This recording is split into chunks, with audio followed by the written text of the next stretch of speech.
والے صاحبان ایمان، تم نے نبی سے کلمہ پڑھا ہے، نبی کی رسالت کا، خدا کی توحید کا، لہذا اسلام کی آبرو، اسلام کی عزت، اسلام کا وقار ہمیشہ دل و دماغ میں بسا کر رکھنا۔ کبھی اسلام کے خلاف کوئی آواز اٹھ جائے، کبھی دشمنوں کی طرف سے کوئی سازش چل رہی ہو جس سے اسلام کے وقار کو نقصان پہنچتا ہو، تو ایسے وقت میں تم اپنی جانیں گھروں میں چھپ کر نہ گزار دینا، اپنی حفاظت میں نہ لگ جانا، بلکہ سر پہ کفن کو باندھ کر میدان میں نکل جانا اور اسلام کی راہ میں خون بہا دینا کہ جب نبی کا لاڈلا اسلام کی بقا کے لیے اپنے خاندان کا گلا کٹا سکتا ہے تو تم تو غلام رسول ہو۔ اسلام کی راہ میں اگر تمہارا خون کام آ گیا تو تمہاری دنیا بھی سنور گئی، آخرت بھی نکھر جائے گی اور شہید کا منصب تمہیں مل جائے گا۔ اسلام بڑی پیاری چیز ہے، مذہب کی عظمت و محبت سینوں میں بسا کر رکھنا چاہیے۔ اسلام کی اہمیت اور اسلام کی توقیر اور اسلام کی تعظیم، یہ سب میدان کربلا میں میرے حسین نے اپنی قربانی پیش کر کے رہتی دنیا کو پیغام دے دیا ہے۔ میدان کربلا میں مکۃ المکرمہ سے 8ویں ذی الحجہ کو حسین شہید اعظم نے مکے کی دھرتی سے کوچ فرمایا۔ یہ تاریخ کیسی اہم تاریخ ہے، دنیا کے لوگ جانتے ہیں۔ 8ویں ذی الحجہ یہ وہ تاریخ ہے کہ دنیا کے کونے کونے سے آئے ہوئے صاحبان ایمان جنہیں استطاعت ہے، اللہ نے جنہیں توفیق بخشی ہے، وہ مکے کی وادی میں اکٹھا ہوتے ہیں اور آج 8 ذی الحجہ سے حج کے ارکان کی شروعات ہوتی ہے۔ ساری دنیا سے آئے ہوئے سارے لوگ آج سب اکٹھا ہو کر مینا کی وادی میں جاتے ہیں۔ آج سے لے کر کل فجر کے بعد تک مینا کی وادی میں قیام ہوتا ہے اور پھر 9ویں تاریخ کو لوگ میدان عرفات کی طرف روانہ ہوتے ہیں۔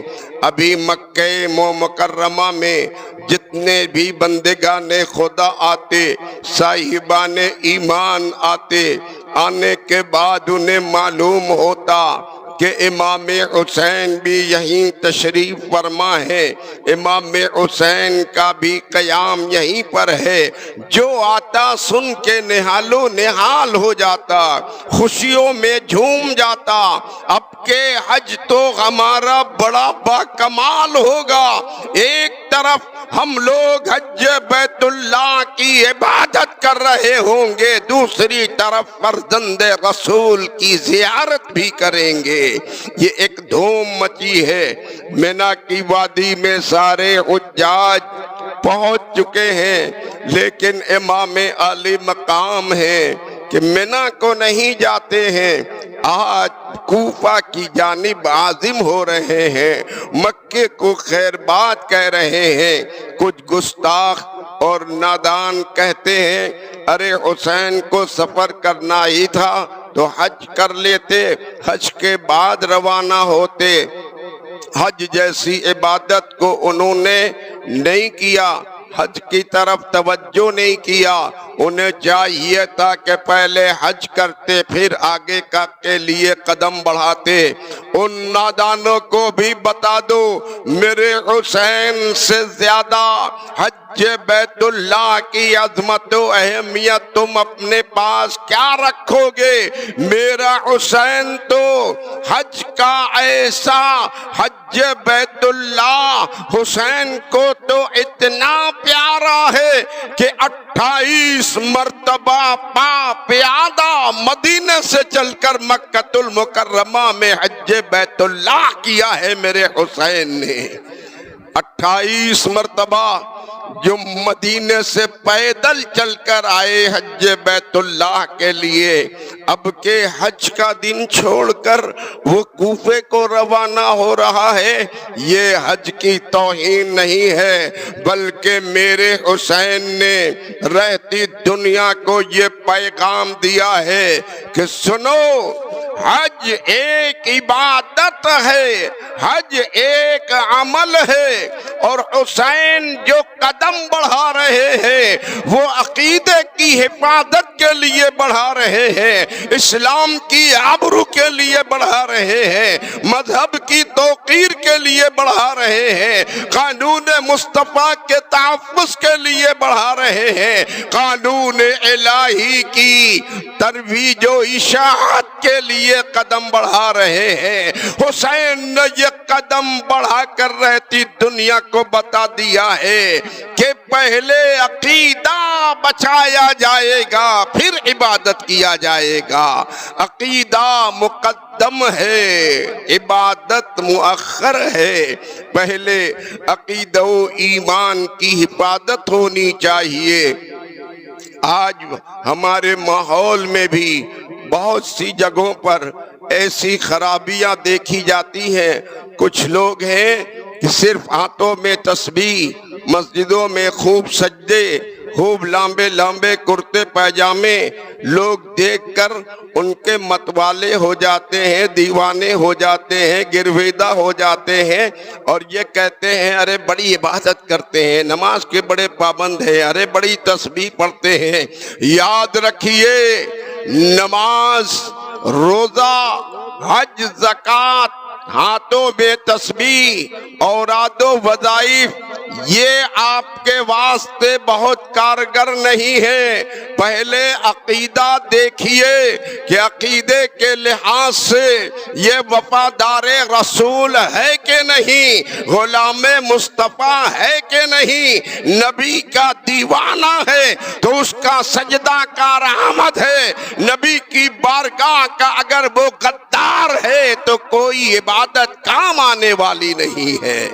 صرف تسبیح و تحلیل، سجدے اور نمازوں کو دیکھ کر آپ گرویدہ نہ ہو جائیں، یہ پہلے دیکھیں، جائزہ لیں کہ یہ وفادار رسول ہے کہ نہیں، نبی کا سچا غلام ہے کہ نہیں، یہ عقیدہ اہل سنت کا آدمی ہے یا کوئی بدعقیدہ ہے، تبلیغی جماعت کا آدمی ہے، دیوبندی ہے، وہابی ہے، غیر ہے، غلط فرقے سے تعلق رکھتا ہے۔ یاد رکھا جائے، عقیدہ مقدم ہے، عمل مؤخر ہے۔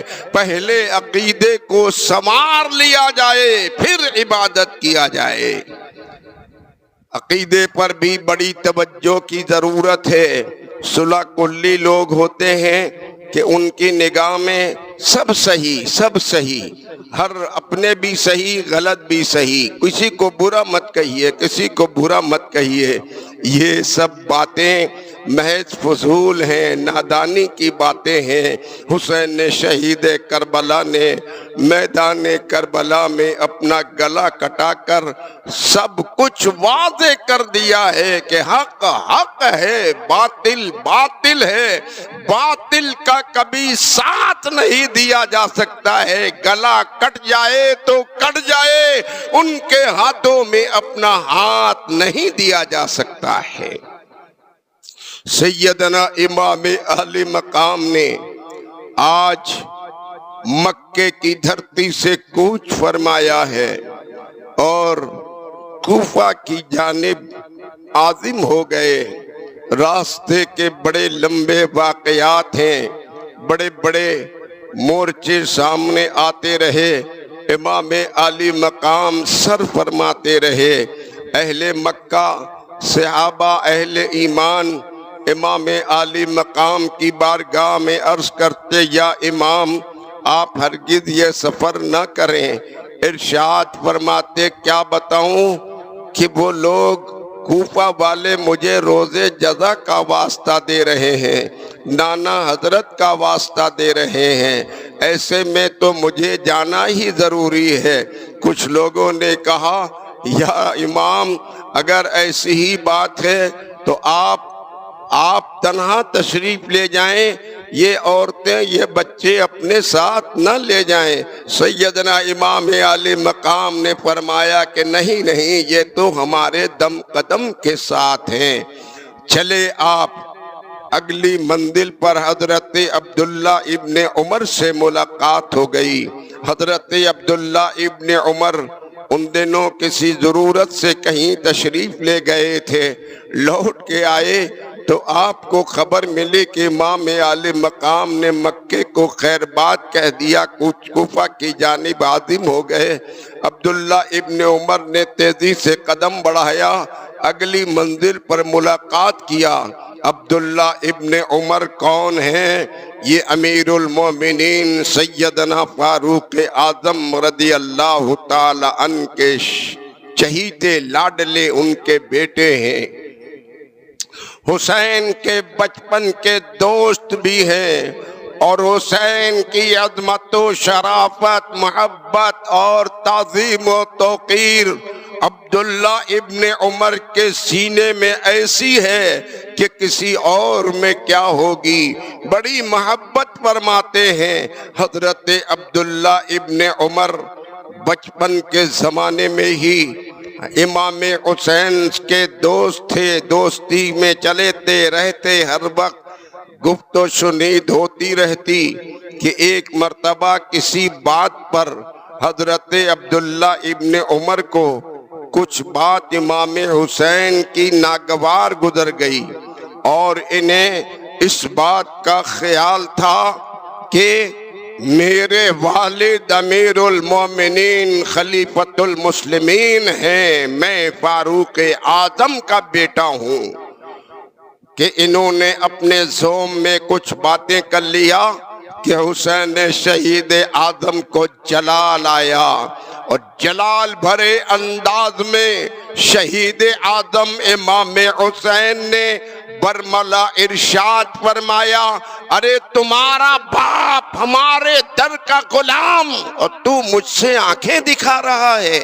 عبداللہ ابن عمر کو یہ بات بڑی چبھی، اور انہوں نے سمجھا کہ یہ حسین نے بڑی غلطی کی ہے، میرے باپ کو اپنے در کا غلام بتا دیا ہے، میں چلوں گا، چل کر ابھی اپنے والد سے میں شکایت کروں گا تو میرے والد حسین کو سزا دیں گے۔ اس خیال سے آئے، نمدیدہ آنکھوں سے کے ساتھ اپنے والد کی خدمت میں حاضر ہوئے۔ فاروق اعظم نے عبداللہ ابن عمر سے پوچھا، کیا بات ہے، کیا ماجرا ہے؟ تو انہوں نے فوراً کہا، یا والد گرامی، آپ خلیفۃ المسلمین ہیں، آپ امیر المومنین ہیں، آپ تابش چہرہ دین ہیں، آپ نے اسلام کو عزت دیا، وقار بڑھایا، بہت کام کیا، آپ کا اونچا مقام ہے، لیکن حسین نے آپ کی شان میں گستاخی کیا ہے۔ یہ سوچ کر شکایت کر رہے تھے کہ حسین کو سزا سنائی جائے گی۔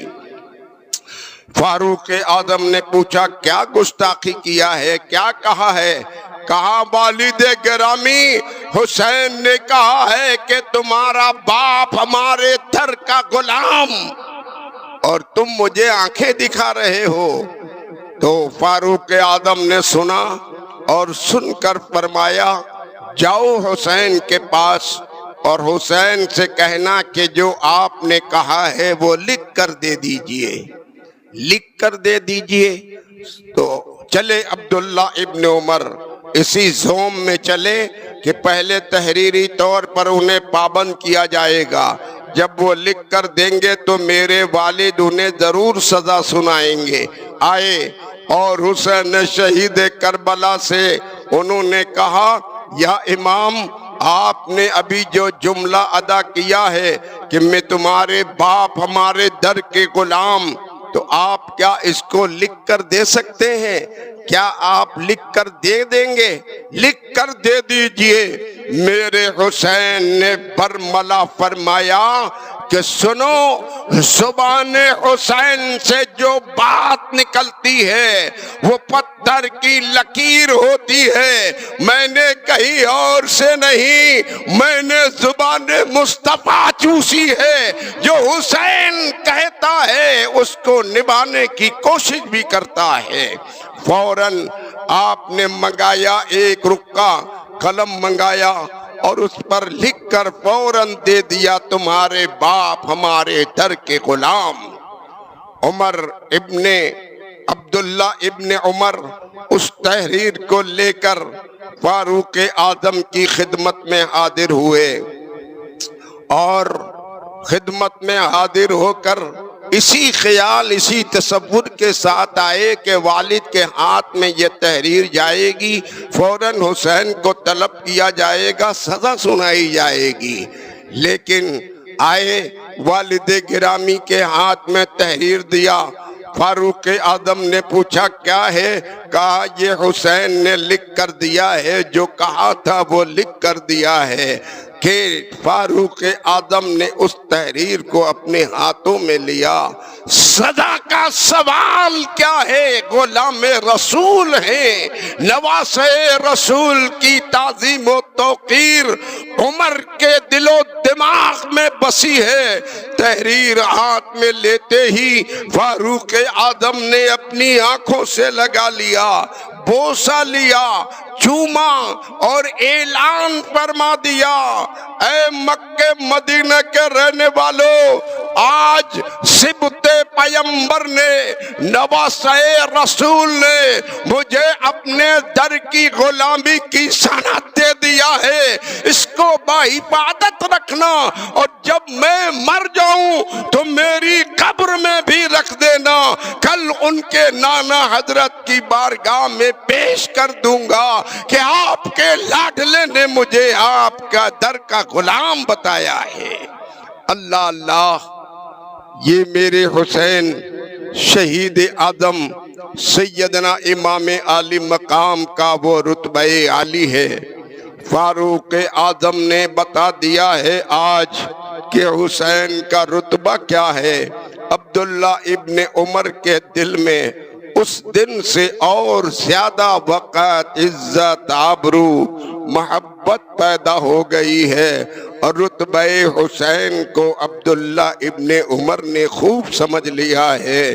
آج مکے کی دھرتی پر جب کوچ فرمایا میرے حسین نے، اگلی منزل میں عبداللہ ابن عمر نے ملاقات کیا اور منت و سماجت کرنے لگے، آنکھوں سے آنسو بہانے لگے، یا امام آپ ہرگز کوفہ کو تشریف نہ لے جائیں، آپ یہیں قیام کریں، یہ مکہ دارالامن ہے، یہاں پر ہی سکونت اختیار رکھیں۔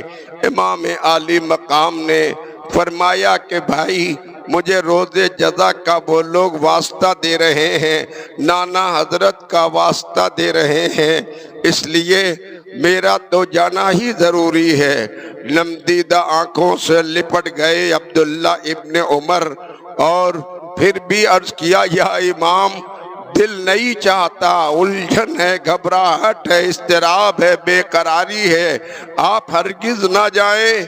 تو اب سیدنا امام عالی مقام نے عبداللہ ابن عمر سے ایک راز کا انکشاف کیا، راز سربستہ کو کھولا اور لپٹا کر گلے عبداللہ ابن عمر کو امام حسین نے فرمایا، اے بھائی عبداللہ، میں نے نانا حضرت سے سنا ہے ایک مینڈا کا نئے کعبہ میں ذبح کیا جائے گا، جس کی وجہ سے خانہ کعبہ کی بے حرمتی ہوگی۔ عبداللہ ابن عمر، میں یہ چاہتا ہوں کہ وہ مینڈھا میں نہ بنایا جاؤں، میری وجہ سے یہاں کی حرمت پامال نہ ہو، میرے ساتھ جو کچھ ہونا ہے وہ باہر ہی ہو لے، مکے میں بیت اللہ کا تحفظ قائم رہے۔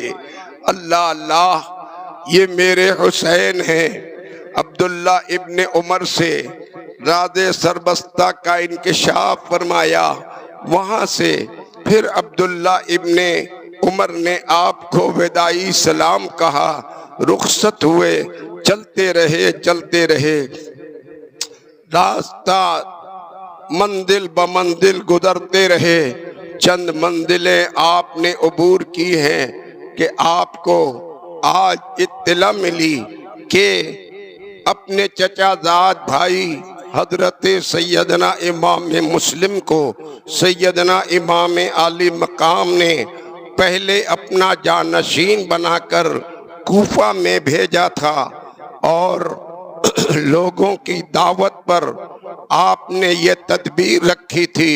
حضرت سیدنا امام مسلم اپنے ننھے 2 بچوں کو لے کر کوفہ کی دھرتی پر آئے۔ یہاں پر آئے تو ایک لمبی داستان ہے۔ 40,000 مردان جنگی نے حضرت سیدنا امام مسلم کے ہاتھوں پر سیدنا امام عالی مقام کی بیعت کر لی۔ امام مسلم نے بھی نامہ لکھ کر امام حسین کے پاس بھیج دیا تھا، امام آپ تشریف لائیں، یہاں کے حالات اچھے ہیں۔ 40,000 مردان جنگی نے آپ کی بیعت میرے ہاتھوں پہ کر رکھی ہے کہ ادھر آپ نے رکا روانہ کیا، اور ادھر امام عالی مقام نے سفر کا ارادہ کیا کہ راستے میں ہی آپ کو یہ خبر مل گئی کہ 3 ذی الحجۃ المبارکہ کو حضرت سیدنا امام مسلم اور ان کے دونوں ننھے شہزادوں کو کوفہ کی دھرتی پر شہید کر دیا گیا ہے، شہادت کا جام پی لیا ہے۔ سیدنا امام عالی مقام کو یہ خبر ملی، بے قرار ہو گئے، کوہرام مچ گیا آپ کے قافلے میں، سبا ویلا مچا، سب کو تسلی اور تشفی دیا۔ امام عالی مقام چلتے رہے، وہاں سے منزل بمنزل گزرتے ہوئے، مختصر یہ کہ 2 محرم الحرام شریف کو دوپہر کے وقت میں سیدنا امام عالی مقام کا یہ قافلہ ایک سنسان بیابان، ایک وحشت ناک صحرا میں پہنچا۔ سیدنا امام عالی مقام نے قیام کرنے کا اعلان فرما دیا۔ خیمے کے سارے لوگ پلٹ کر، گھبرا کر امام عالی مقام کی بارگاہ میں عرض کرتے، یا امام، یہ کیسا میدان ہے، یہ کیسا وحشت ناک بیابان ہے، ایک پل کے لیے یہاں کسی کا جی نہیں لگتا، وحشت و بربریت سے بڑی گھبراہٹ ہے۔ سیدنا امام عالی مقام نے ایک چلتے ہوئے مسافر کو روکا اور اس سے پوچھا کہ اس میدان کا کیا نام ہے، تو اس نے بتایا کہ اس کو ماریا کہتے ہیں۔ امام عالی مقام نے پوچھا کیا اس کا کوئی اور بھی نام ہے، تو اس نے کہا کہ ہاں اس کو کربلا بھی کہتے ہیں۔ اللہ اللہ، جو ایک کربلا کی آواز میرے حسین کے کانوں سے ٹکرائی، ایک سرد آنکھ ہے، چیخ نکل گئی۔ قافلے کے سارے لوگ اکٹھا ہو کر پوچھنے لگے، یا امام، یہ کیسی بے قراری ہے، یہ آنکھ کیسی ہے؟ تو سیدنا امام عالی مقام نے ان سب کو مطلع فرمایا کل جنگ صفین کے موقع پر میرے والد گرامی فاتح خیبر کا اسی میدان سے گزر ہوا، انہوں نے شب میں قیام کیا اسی میدان میں۔ برادر مجتبی حسن مجتبی کے زانو پر والد گرامی سر پاک کو رکھ کر آرام فرما تھے کہ اچانک والد گرامی بے قرار ہو کر اٹھ بیٹھے۔ بے قراری اضطرابی کیفیت دیکھی تو حسن مجتبی نے پوچھا، یا والد گرامی فاتح خیبر کیا بات ہے؟ ابھی تو آپ محو خواب تھے، استراحت فرما رہے تھے، یہ بے قراری کیسی، یہ بے تابی کیسی؟ تو علی مرتضیٰ نے جواب دیا، ابھی میری آنکھیں لگی تھیں کہ میں نے کیا دیکھا، یہ پورا میدان خون کا سمندر ہو رہا ہے اور خون تھپیڑے لے رہا ہے، اس میں میرا بیٹا حسین غرق ہوتا جا رہا ہے، اور میں چاہتا ہوں کہ اپنے بیٹے حسین کو نکال لوں، لیکن میں نہیں نکال پا رہا ہوں۔ معلوم ہوتا ہے یہی وہ جگہ ہے جہاں میرا بیٹا شہید کیا جائے گا، اور میرے بیٹے حسین کا مقتل یہی میدان ہے۔ اللہ اللہ، میرے حسین کو سب کچھ معلوم تھا، سب پہلے سے بتا دیا گیا تھا، یہاں تک کہ مقام شہادت اور شہید ہونے کی جگہ بھی میرے حسین جانتے تھے۔ وقت اجازت نہیں دے رہا، پھر باتیں انشاءاللہ قسط وار اور آئندہ بیان کی جاتی رہیں گی۔ اسی کے ساتھ گفتگو